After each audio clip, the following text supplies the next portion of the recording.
오늘 이 본문의 한복판에 이제 기적이 일어납니다. 그렇죠? 기적 사건이 본문 한복판에 있는 거예요. 이 본문은 기적이 일어나게 된 그 동기와 그 결과에 대해서 우리에게 말씀하고 있습니다. 저는 지금도 요즘과 같은 과학 문명 시대에도 기적은 계속해서 일어나고 있다. 저는 그렇게 믿고 있습니다. 실제로 그 의사들도요, 현대의학으로 설명할 수 없는 그런 기적이 일어나고 있다는 것을 알고 있습니다.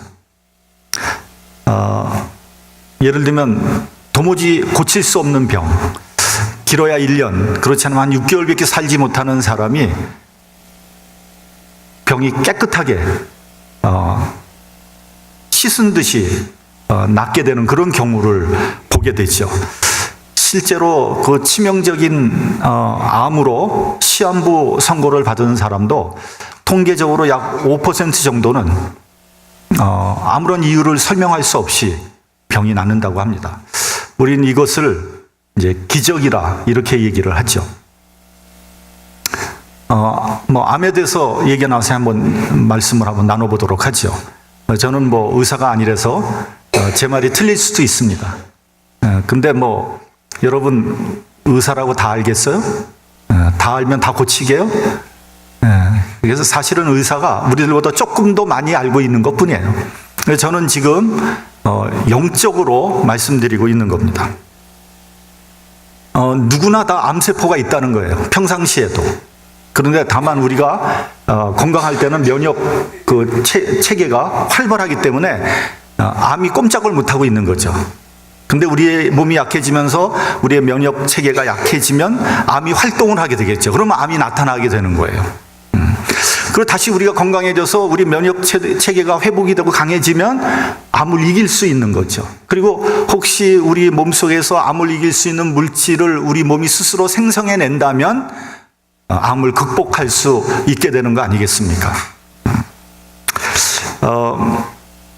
여러분, 약이라는 것은 우리의 면역 체계를 강해질 수 있도록 도와주는 것이다.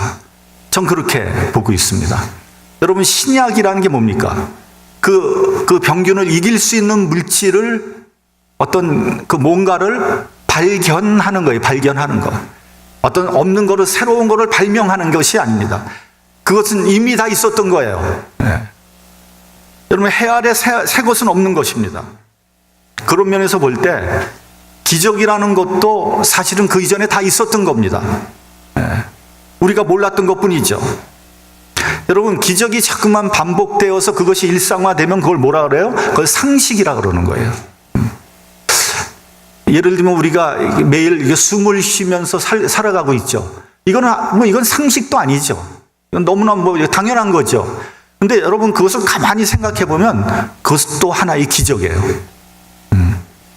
여러분, 공기를 한번 보세요. 공기의 성분이 조금만 달라지면 우리는 아마 이 세상에 한시도 살 수 없을 거예요. 여러분, 우리 오늘 날씨 아주 좋죠? 여러분, 기온도 한번 생각해 보세요. 기온. 만약에 지구가 태양에 조금 더 가까이 있으면 아마 우리는 뜨거워서 살 수 없을 거예요. 조금 멀리 가 있으면 우리는 추워서 살 수 없을 거예요. 지금 있는 이 지구 딱 이 자리에 계속해서 머물러 있는 거, 이게 기적이 아니고 뭐겠습니까? 근데 그런 것들을 우리는 너무 당연하게 생각한단 말이죠.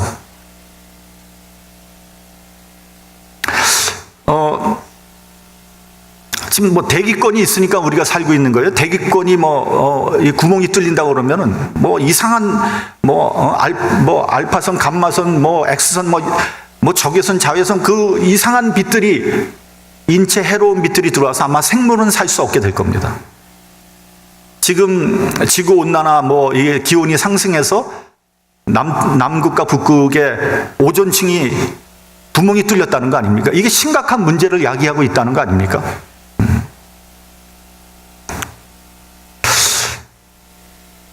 여러분, 인터스텔라라는 영화 보셨을 거예요. 보신 분들 많이 있어요. 인터스텔라. 이 영화는 세계적인 천체 물리학자의 그 자문을 얻어서 만든 영화라고 합니다. 그래서 이 영화에 나타나는 그 여러 가지 일들이 상당한 과학적인 근거가 있다는 거예요. 그렇죠? 근데 그 영화를 보면 어느 별을 갔더니 물이 어떻게 돼 있었어요? 여러분, 우리가 이게 물을 보면 물이 이렇게 잔잔하게 수평선을 이루고 있잖아요. 바다 같은 수평. 근데 그 별에 갔더니 물이 하늘 높이 솟아 있어요. 물이 솟아 있더라니까. 이게 인력과 장력으로 그런 일이 일어날 수 있다는 거예요. 그렇다면 모세가 홍해를 가른 사건은 그건 아무것도 아닌 거죠. 그 일전에 말이죠. 그 뉴스를 보니까 목성인지 토성인지 잘 모르겠어요. 근데 거기에 속해 있는 하나의 위성인지도 잘 모르겠어요. 기억이 잘 안 나요. 그런데요, 거기서는요, 다이아몬드 비가 내릴 수도 있다는 거예요. 비가 하늘에 내리는데 다이아몬드가 떨어진다는 거예요. 상상이 됩니까? 네. 그래서 계시록에 나오는 그 새하늘과 새 땅에 가면은 각종 보석과 황금으로 길이 깔려 있다. 그게 허황된 얘기가 아니에요. 여러분, 이 모든 것들이 어떻게 생각하면 상식이고요, 또 다른 편으로 생각하면 기적인 거예요. 예, 여러분, 하나님의 능력과 경륜을 나의 짧은 생각으로 재단해서는 안 되는 거예요. 예. 성경에 나오는 수많은 기적사건, 그런 일이 어떻게 있을 수 있나? 그래, 너한테는 있을 수 없지. 하나님한테는 얼마든지 있을 수 있는 사실이. 어떻게 보면 상식에 속하는 얘기예요. 오늘 본문의 스토리는 이런 겁니다. 바울이 저 많은 귀신 들린 여종을 만나게 돼요. 이 여종은 점을 쳐서 주인에게 이익을 주는 그런 사람이었어요. 그러니까 이 여종 속에 들어가 있는 귀신이 점을 쳐서 주인에게 많은 돈을 벌게 했다, 이런 얘기입니다. 이 여종이 점을 치는 게 아니라요, 그 속에 들어가 있는 귀신이 점을 쳤다는 얘기예요. 여러분, 무당도요, 두 가지가 있습니다. 첫째는 세습무라는 게 있어요. 이거는 조상서부터 무당 짓을 한 거예요. 그래서 어려서부터 무당을 배운 거예요. 어떻게 하는 거를 배워서 똑같이 따라서 하는 거예요. 이런 무당은 신령한 무당이 아니에요. 근데 어느 날 갑자기 신이 내립니다. 그래서 무당을 하는 그런 사람이 있어요. 이런 사람을 우리는 강신무라고 합니다. 강신무. 이런 사람이 신령한 무당이에요. 그 무당을 찾으려면 이런 사람을 찾아야 되는 거예요. 흔히 이렇게 작두를 탄다고 그러는데, 작두 위에서 올라가서 춤을 추는 무당이 바로 강신무입니다. 시퍼런 작두날에 맨발로 올라가서 춤을 춘다는 게 보통 사람이 할 수 있는 일이 아니잖아요. 이 귀신이 들어가서 그렇게 하도록 만드는 거죠. 그래서 이 귀신이 들린 이 여종, 그래서 우리는 귀신에 대해서 조금 좀 한번 짚고 넘어갈 필요가 있다. 많은 사람들이 말합니다. 요즘 같은 이 문명 시대에 귀신이 어디 있어? 다 그거 거짓말이야. 그거 다 겁주려고 그러는 거야. 여러분이 믿거나 말거나 귀신은 실제로 존재하는 그런 영입니다. 육신을 갖고 있지 않은 영이에요. 귀신에 대해서 공부하려면 여러 시간이 걸리기 때문에 이 짧은 설교 시간에 더 이상 얘기할 수는 없어요. 그러나 성경에서는 귀신을 저주받은 존재, 그리고 더러운 영, 이렇게 얘기하고 있습니다. 여러분, 저주받았다는 건 무슨 말이냐면 하나님과 반대편에 서 있다는 거예요. 네. 하나님과 반대하는 그런 영이 귀신의 영이에요. 그리고 더럽다는 것은 죄로 인해서 더럽혀진 영이다. 깨끗하지 않은 영이다. 이런 얘기입니다. 여러분, 저주받았다는 것은 다른 게 아니에요. 하나님의 반대편에 서 있는 것, 그게 저주받은 거예요. 그래서 하나님과 반대편에 서지 마십시오. 어떤 사람은요, 하나님 얘기만 나오면 쌍지팽이 짚고 나와가지고 반대하는 사람이 있어요. 왜 그러냐고요? 하나님이 자기한테 뭐 피해 준 거 있어? 그렇게 하지 마세요. 근데 그 왜 그러냐? 저주받았기 때문에 그런 거예요. 여러분, 교회에 대해서도 반대편에 서지 마십시오. 네.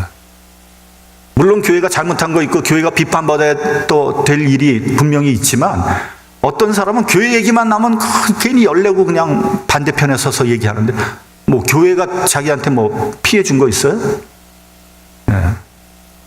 왜 그런지 아세요? 그 저주받아서 그런 거거든요. 괜히 성질이나 교회 얘기가 나오면, 왜 성질이 나냐고요? 왜 나요? 이상하지 않아요?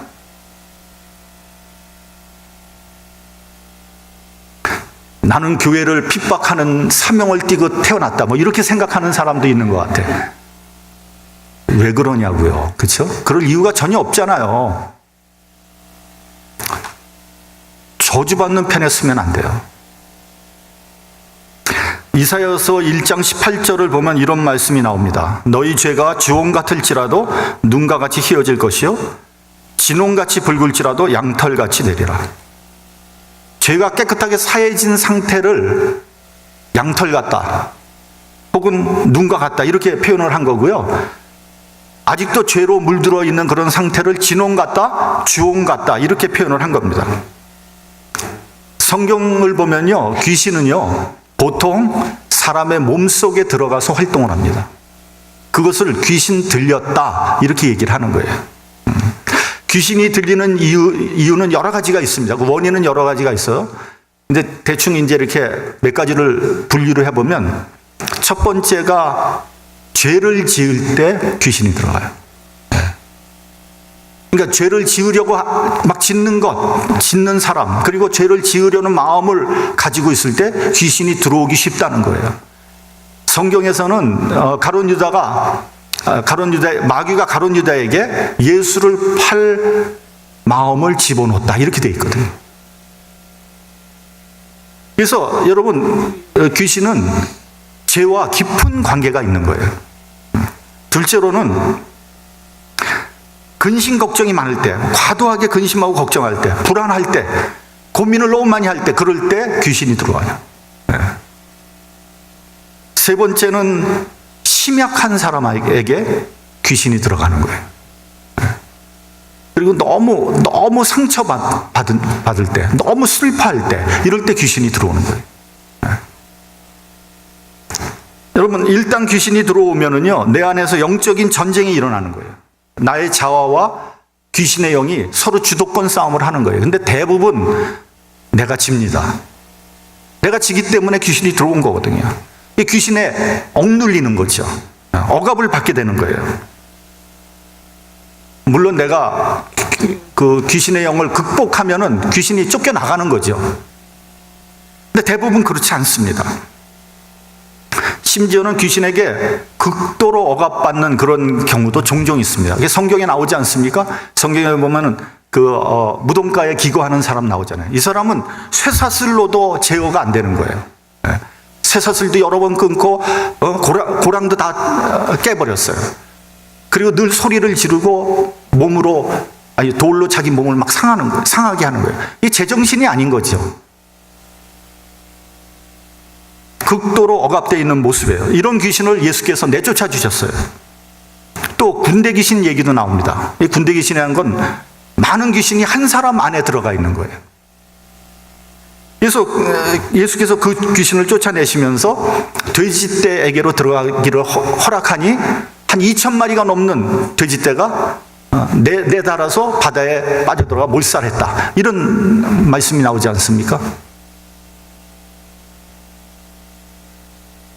저는 개인적으로 정신병은 거의 100% 귀신의 영에 사로잡힌 거다.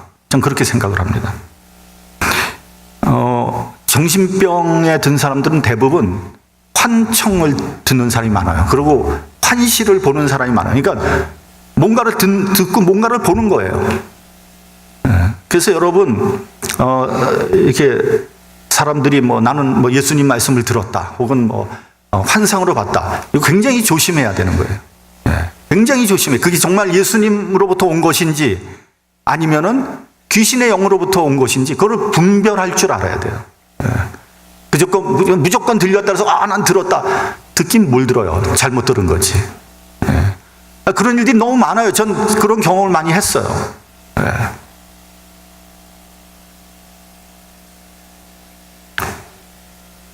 종종 우리는 그 뉴스를 보면요, 어떤 사람이 사람을 죽였어요. 그리고 뭐라 그러냐면 자기 속에 누군가가 자기한테 얘기했다는 거예요. 저 사람 죽이라고. 그래서 자기는 그 명령에 따라 죽였다는 거예요. 그래서 이제 뉴스에서 그렇게 횡설수설했다. 귀신이 얘기하는 거거든요.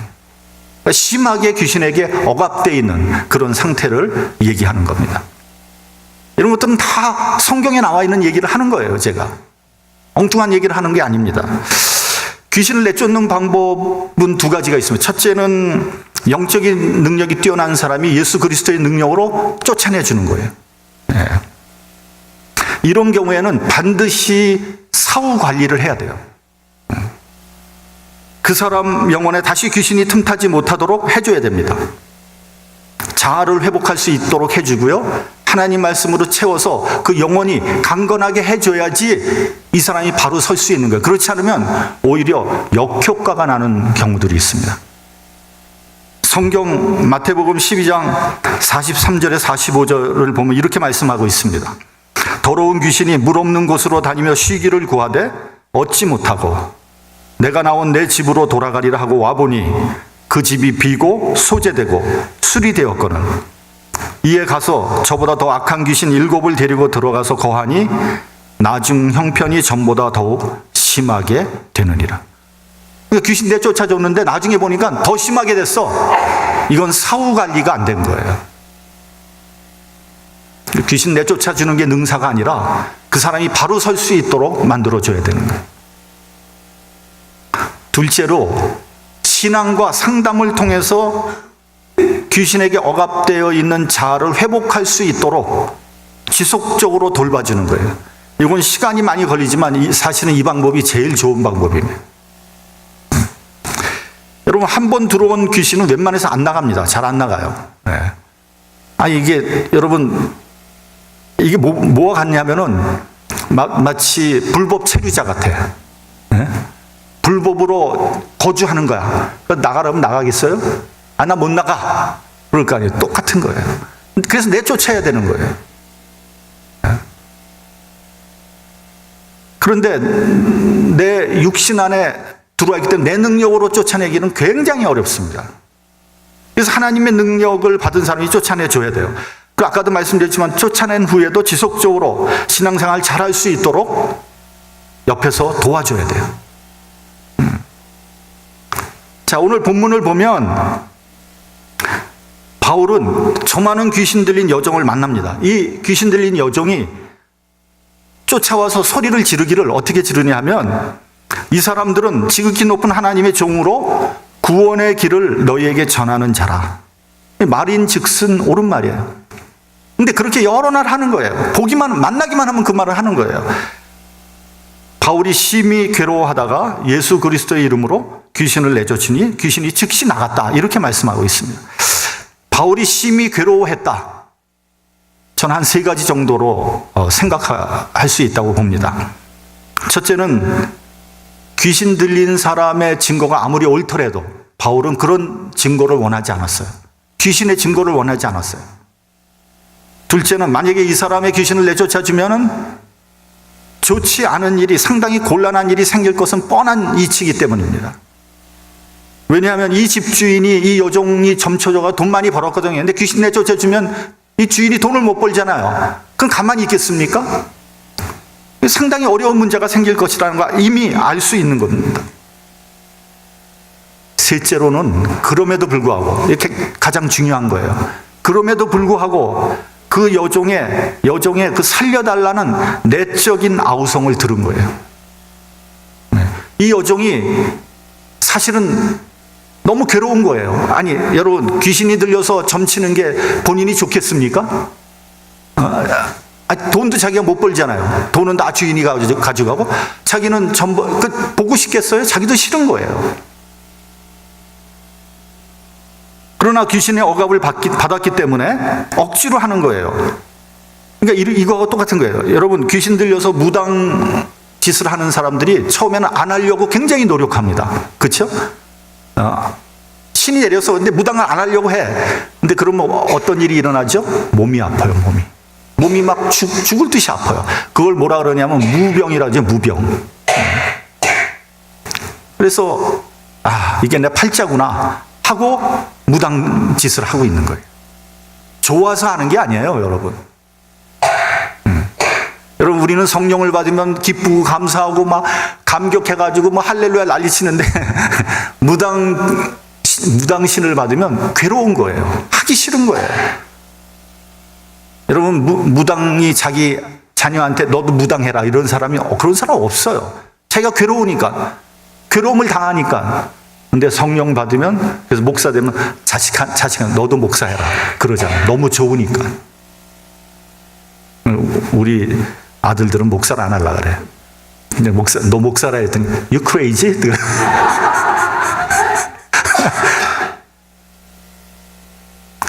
얼마나 좋은지를 잘 모르는 거예요. 고생하죠. 겉으로 보면 되게 고생해요. 근데 마음속에 기쁨이 있는 거를 모르는 거죠.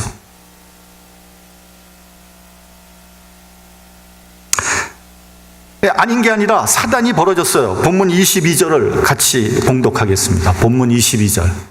자, 시작. 무리가 일제히 일어나 송사하니 상관들이 옷을 찢어 벗기고 매로 치라 하여. 여종의 귀신이 나가버리니까 더 이상 점을 칠 수 없게 됐어요. 그러니까 주인은 돈을 못 벌게 됐죠. 화가 머리끝까지 난 거예요. 근데 알아보니까 바울과 실라라는 유대인이 예수 그리스도의 이름으로 귀신 내쫓아졌다는 거예요. 그러니까 얼마나 화가 나겠어요. 그래가지고 바울과 실라를 끌고 관원들한테 끌고 가서 고소한 거예요. 이 자들은 로마 사람 우리가 지키지도 못하고 행치도 못하는 풍속을 전하고 있습니다. 이 나쁜 놈입니다. 처벌해 주십시오. 관원들이 바울과 실라의 옷을 찢고 매로 심하게 치고 감옥에 가두라 그런 거예요. 그래서 옥에 가두고 간수에게 든든히 지키라고 하였습니다. 간수는 바울과 실라를 깊은 옥에 가두고 그 발에 착고를 채운 거예요. 억울한 일이죠. 그 귀신 들린 여종을 도와주려고 했다가 그 불쌍히 여겨서 그를 구해주려고 한 것이 오히려 돌아온 것은 심한 매질과 감옥에 갇힌 거예요. 죄 없이 당하는 고통이죠. 자비를 베풀고 생명을 살려줬는데 오히려 그것 때문에 고통을 당하게 되는 거예요. 억울한 거죠. 부조리한 거죠. 이럴 때 참 참기 어려운 겁니다. 그렇죠? 분노하게 되죠. 내가 잘못해서 당하는 고통이야 당하지만 이건 내가 억울하게 당하잖아요. 근데 좋은 일 해놓고 당하는 거예요. 상처를 받죠. 제가 중학교 때 그때는 이제 학교 대청소하잖아요. 대청소하면은 그 당시에 이제 복도가 다 마룻바닥인데 복도에다 그냥 초를 막 칠하고 그걸 그냥 걸레로 막 박박 닦아가 윤을 내잖아요. 아니에요? 맞죠? 반응이 없어. 그러면 이래야 되는데 넌 떠들어라. 근데 저는 그런 일을 하면은 이 꾀를 못 내거든요, 제가요. 열심히 땀을 흘리면 너무 힘든 거예요. 그래서 하다가 좀 쉬었어요. 쉬는데, 그때 마침 선생님이 지나간 거예요. 딱 지나갔는데, 요 놈은 남들은 다 하는데 여기서 앉아가지고 또 땡땡이 치고 있다고. 너 이리 나와. 본보기를 보인다고 막 때리는 거예요. 얼마나 억울해요. 나는 정말 누구보다도 열심히 했는데. 이제, 이게 억울하면 또 그냥 이를 악물고 또 이러고 맞잖아요. 막 버티는 거 아니에요. 그래, 너 때려라. 근데 이렇게 선생이 때리면은 막 아픈 척도 하고 막 이래야지 안 맞는데 막 버티니까 요 놈이 버텨? 더 때리는 거예요. 이건 무지하게 맞았어요. 막 상처가 되더라고요. 억울하고. 여러분, 억울한 고난은 참기가 어려운 거예요. 근데 여기서 우리가 반드시 생각해야 되는 것이 하나 있습니다. 바울에게 있어서 억울해요. 그러나 부끄러움이나 양심의 가책은 없었어요. 최선을 다했기 때문에 후회나 유감도 없었어요. 아픔이나 상처는 있을 수 있지만 슬픔은 없었어요.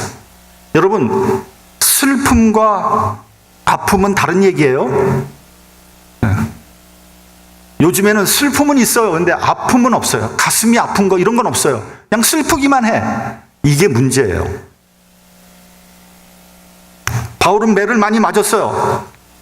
깊은 감옥에 갇혔어요. 쇠고랑을 채웠어요. 그러나 마음에 후회나 부끄러움은 없어요.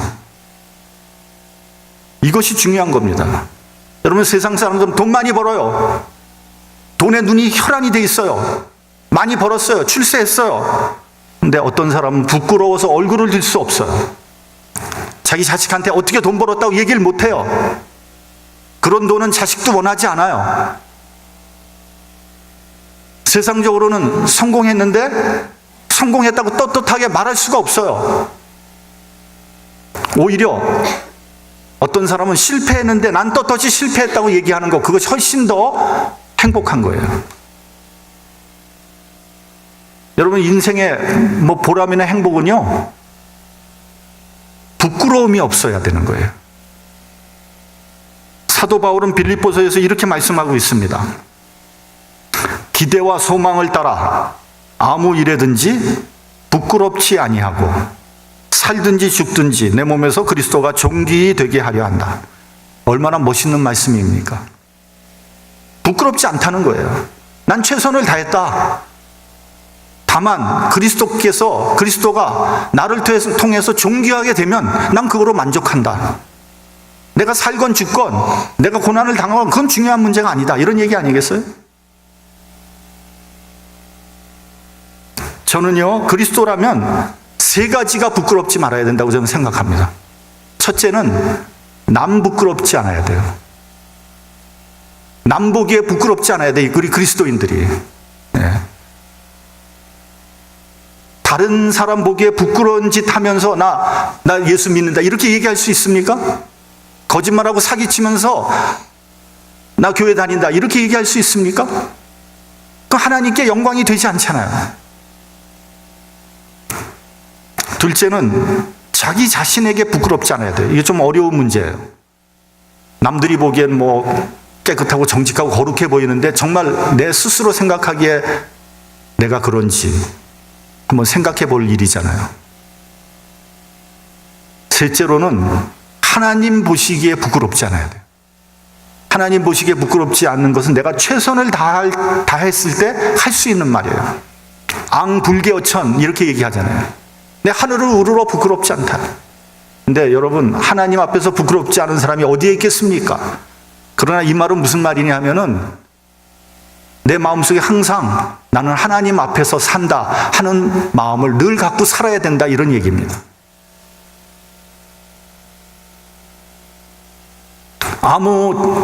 나는 부끄럽지 않다. 그러나 난 최선을 다해서 살았다. 난 최선을 다해서 일을 했다 하면 그 다음은 모든 것을 하나님께 맡기는 거예요. 맡길 수 있는 거예요. 네. 여러분, 우리가 지금 교육관을 짓고 있어요. 이게 누구의 사심을 위해서 짓는 거 아니에요. 돈이 부족한데도 짓는 거예요. 왜요? 나머지는 하나님께서 해줄 거 알고 있기 때문에. 사심은 단 1%도 안 들어가 있어요.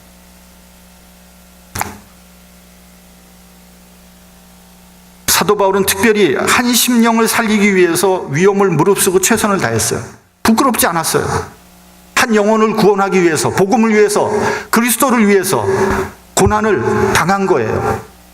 여기에서 기적이 일어나는 거예요. 여러분, 이것을 분명히 우리가 알아야 됩니다. 기적은요, 나 개인의 유익을 위해서 일어나지 않습니다. 내가 잘못해서 죄 짓고 감옥에 갔는데 하나님이 기적을 베풀어서 감옥문이 열렸다, 이런 일은 절대 일어나지 않습니다. 기적은 의로운 고난을 당하는 자에게 일어나는 거예요. 오직 선을 행하다가 고난을 당할 때, 하나님 사역을 하다가 억울하게 당하는 고난 속에서 기적이 일어나는 겁니다. 사도 바울은 감옥에 갇혀서 기도하고 찬양했어요. 그는 그리스도를 위해서 당하는 고난을 기쁘게 생각했어요. 아마 바울은 이런 생각했는지도 모릅니다. 내가 지금은 사도로서 복음을 전하고 능력을 행하고 있지만 그 전에는 내가 예수를 핍박하고 예수 믿는 사람들을 괴롭혔던 자 아닌가. 내가 좀 고난을 당한들 그리스도 이름으로 고난을 당한들 이건 무슨 대수겠는가. 내 순교까지 기꺼이 하겠습니다. 이런 생각 가지고 있었는지 모릅니다. 아니, 그런 생각 가지고 있었을 거예요. 왜냐하면 사도 바울은 로마 시민권을 가지고 있었거든요. 내가 시민권이 있다고 얘기했더라면 이렇게 재판도 받지 않고 억울하게 매맞고 감옥에 갇히는 일은 없었을 거예요. 그러나 그는 내가 그리스도의 이름으로 당하는 고난을 기꺼이 받은 거예요. 그것을 특권으로 생각하고 영광으로 생각한 거예요. 그리고 하나님 앞에 감사로 찬양을 올려드린 거예요. 바울이 옥문이 열리게 해달라고 기도한 거 아니에요. 내가 살아서 나가게 해달라고 기도한 거 아니에요. 여기서 죽어도 주님께만 영광을 돌릴 수 있다면 더 바랄 것이 없는 거예요. 그렇게 기도하고 찬양할 때 기적이 일어난 거예요. 그럴 때 옥문이 열리고 메인 것이 다 풀어진 거예요. 근데 저는 이거보다 더 큰 기적이 이미 일어났다고 저는 생각해요. 사도 바울의 마음속에 이미 기적이 일어난 거예요. 원망할 상황에서 감사했고요. 울어야 할 시간에 기뻐했고요. 절망의 현장에서 찬미하는 것이 이게 기적이 아니고 무엇이겠습니까?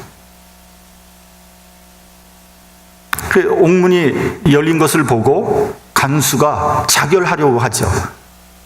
왜냐하면 그 당시에는 죄수가 도망치면 그 죄를 간수에게 물었기 때문입니다. 그때 바울이 크게 소리를 지릅니다. 내 몸을 상하지 말라. 우리가 다 여기 있다. 걱정하지 말아라. 간수는 두려워 떨며 바울과 실라 앞에 엎드렸습니다. 내가 어떻게 해야 구원을 얻겠습니까? 그러니까 바울이 얘기합니다. 주 예수를 믿으라. 그러면 너와 내 집이 구원을 얻으리라. 여러분, 이게 이 상황을 한번 상상해 보세요. 이거 완전히 역전 드라마 아닙니까? 이렇게 통쾌한 일이 어디 있겠습니까? 얼마 전만 해도 바울을 매로치고 감옥에 집어넣은 그런 간수의 집으로 가서 온 식구들에게 세례를 베풀었어요. 간수와 온 가족이 구원받는 이 사건이 기적이 아니고 무엇이겠습니까? 하나님의 기적에는요, 놀라운 하나님의 역사가 함께 동반한다는 것을 우린 알아야 됩니다. 나의 고난과 상처를 하나님의 기적으로 바꿀 수 있는 그러한 뜨거운 믿음을 갖는 저와 여러분이 되시기를 주님의 이름으로 축원합니다. 기도하겠습니다.